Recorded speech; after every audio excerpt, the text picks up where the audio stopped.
بسم اللہ الرحمن الرحیم۔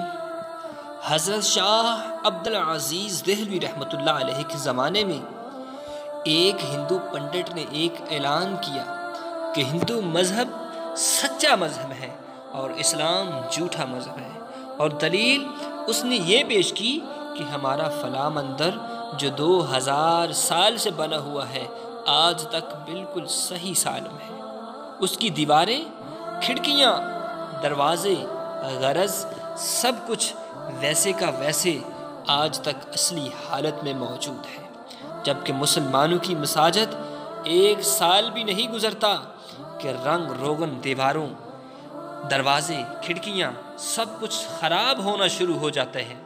لہٰذا یہ اس بات کی دلیل ہے کہ اسلام مٹنے والا ہے اور ہندو باقی رہنے والا ہے۔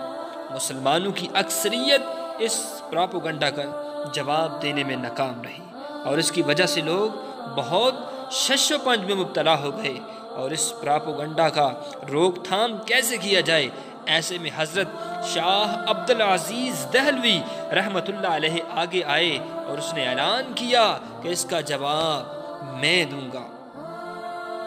پنڈت نے کہا کہ کیا جواب ہے؟ حضرت نے کہا ایسے نہیں، اسی مندر کے دروازے پر جواب دوں گا۔ مقررہ وقت پر مسلمان اور ہندو سب جمع ہو گئے کہ دیکھتے کیا ہیں، جواب دیتے کیا ہیں۔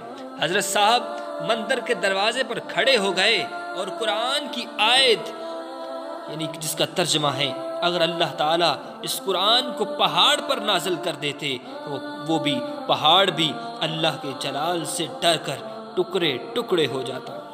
آپ آیت پڑھتے جاتے اور مندر کے در و دروازے، کھڑکیاں کی طرف انگلی سے اشارہ کرتے جاتے۔ ایسے میں اللہ تعالیٰ نے آپ کے ہاتھ پر اپنے دین کی حقانیت کی کرامت ظاہر کر دی، اور مندر کی دیواریں گرنا شروع ہو گئی، دروازے ٹوٹنے لگے، کھڑکیاں ٹوٹنے لگیں۔ مسلمانوں نے اللہ اکبر، اللہ اکبر کا نعرہ لگایا۔